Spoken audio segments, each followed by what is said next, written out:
Hey there, welcome. Today I want to talk about a quote from Neem Karoli Baba.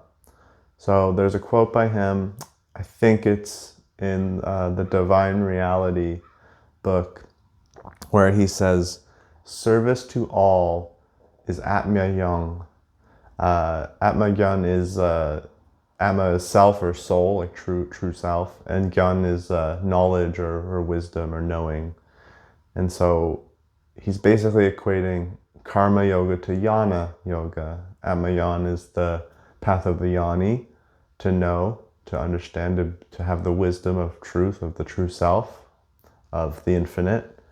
And then service is karma yoga, this selfless service, or service beyond individuality, service beyond an unequal focus on our own body and mind. Service to all is karma yoga, and he's equating these two. He's saying that those are the same, and he's right.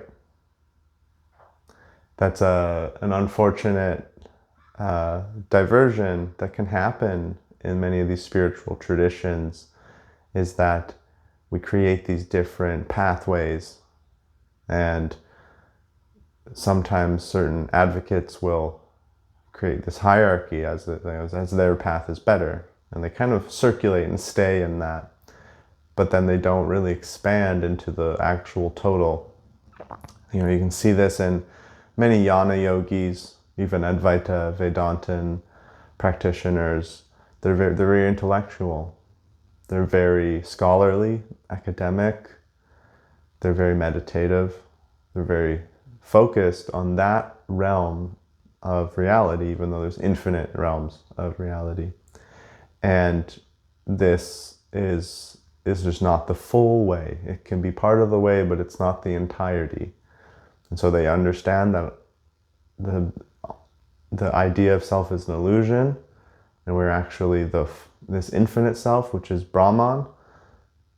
But then what do they do with Brahman? Some do help, some feed others, some clothe others, help other beings with shelter and medicine, but some just sit and talk and write.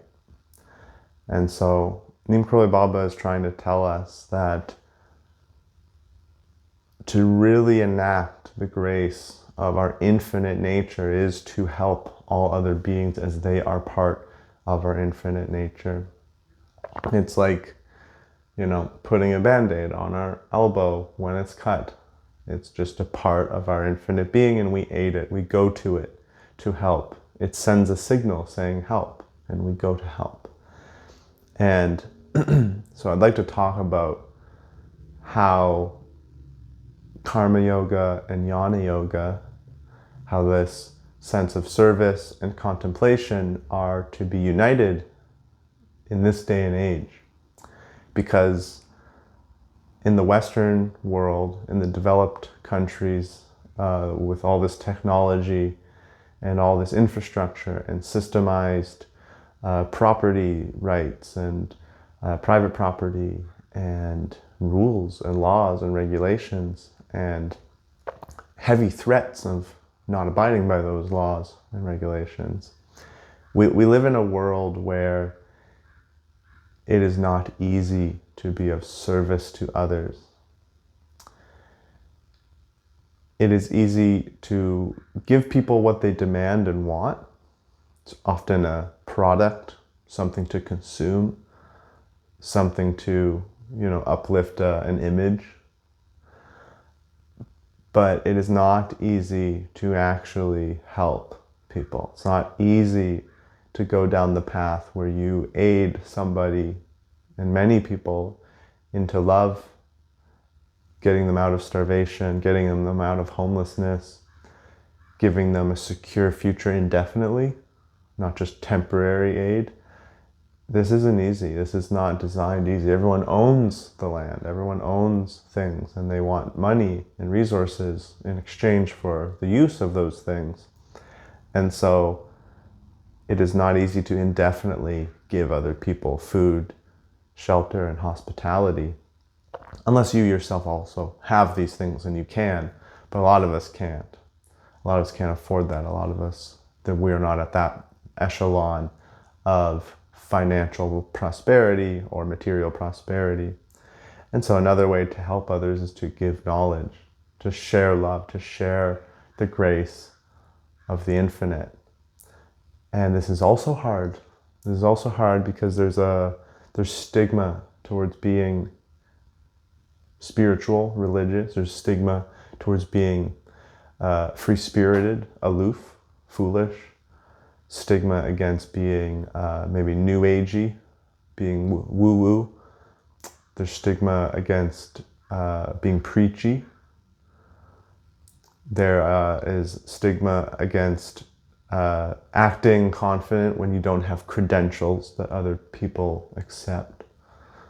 There is stigma in so many ways for being hippie-like that we become untrusted, even if we do have wisdom and love to share.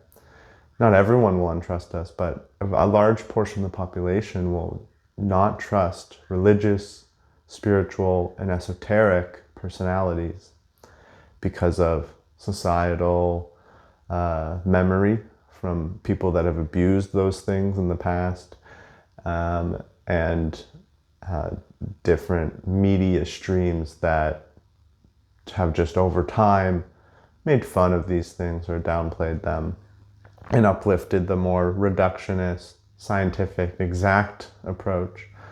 And that's okay. That's okay. That's fine. So to be of service to all and have that knowledge of soul that Maharaji is speaking of, we have to accept that there are resistances in place to helping others. And none of this includes just the resistances in a person's heart and mind of receiving service, receiving help, not wanting to change, not wanting to face truth, not wanting to be helped out of suspicion or distrust, even beyond the infrastructure that makes it not easy to help people. It can just be the case that some person's psyches aren't ready for help. You know, I almost always offer food to homeless people. The amount that don't accept it is kind of mind-boggling. They just want money to fund their addiction, or mostly their addictions. And that doesn't mean I'm going to stop trying to give them food. It's just a sign that even if you need something really bad, you might not even accept it because of the confused, chaotic state we're in. And to go into the realms of society where we're allowed to help people's consciousness, it requires, in the Western world, maybe not Europe, but in North America, it requires a lot of money. You have to get a master's degree in psychology, neuroscience, social work, these sort of things. This is tens of thousands of dollars usually. And that means a lot of schoolwork, a lot of effort. And it should be a lot of effort, it should be a lot of training. But it's not necessarily affordable or accessible to everybody. You know, if you want to help someone physically with medicine, that's an even harder process to become a doctor, to go to med school. Many people have done this, many people do this, but we'd be lying if we said, oh, it's easy to access it, it's easy to afford it. This is just part of that infrastructure issue. And so to do karma yoga in this day and age, and especially North America, a little bit of Europe, I imagine places like Japan too, places that are highly technologically advanced and very corporate, very capitalist, and private property and ownership is prevalent. To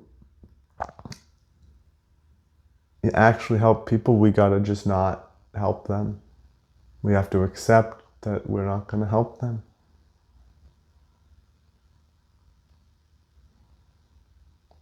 And that's weird. That's a weird way to do karma yoga, but there aren't really other options. even fighting the machine, fighting the system to make it so we can help people better. This is not a role for every human. Not every human has that capacity or opportunity to politically change this very intricate, complex, and corrupt system. An ignorant system. I imagine, I don't think everyone in it is corrupt. It's just been built upon itself for so many decades and incorrect ways that it's just at a confused state. So this is the mix, this detachment, this acceptance, this knowingness that, one, to help people is beyond what is allowed in many, many, many, many, many circumstances. Not every circumstance, just many. Two, to realize it's because we don't need help. Overall, it's already perfect. God has it. The infinite being has it under control, even if it looks terrible. To know that the infinitude of Param Brahman resonates and reverberates in every being, no matter what, no matter how much suffering and karma and pain and confusion is present, Param Brahman is there. And so the jnana of this, the wisdom of this, is to let go, to accept, and to still remember and be aware of the infinitude in all of that, in all of the resistances the world puts up or people put up to receiving service. And then third, we must keep spiraling upward with the parts of infinity, of reality, that accept our help and invite us to help and want us to help. This is our own self, our own body. This is our own consciousness and inner world. This can be our friends, our family, the people around us. We're all going to be in a different circumstance. There's going to be people out there that are already social workers and therapists, and so the world has invited them to do this, to aid. There'll be people that are nurses and doctors and already in the medical world. The world has invited them for aid. There will be coworkers and people around us that might see that we have joy and that we have some knowledge of parts of this reality that are true, and they will ask us. So we give them our aid. We give it fearlessly and freely, but we don't bat our head against the wall on the infrastructures that resist the service of spiritual attunement and connection to the infinite and that boundless love that is all our right, unless we are invited to fight and change the political system, which we won't all be. Some people might be invited to aid physically with yoga and personal fitness and massage. Some might be invited to aid in the ecosystems, to aid in gardening and food creation and soil health. Some will be vets. Some will make an animal sanctuary.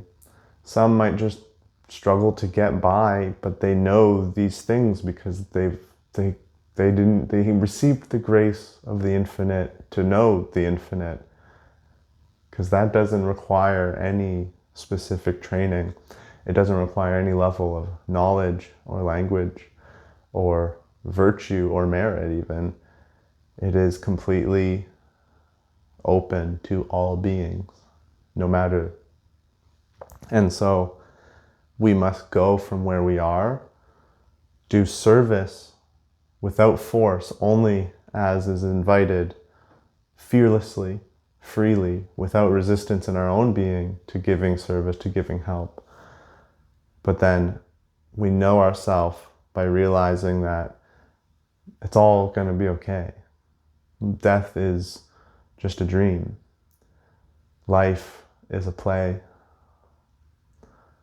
Infinity is really what is at bay.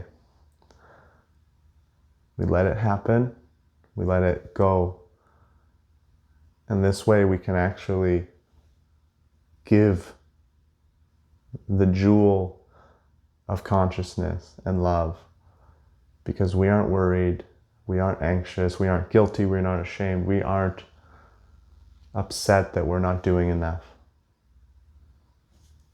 Thank you so much for watching. Om Sai Ram.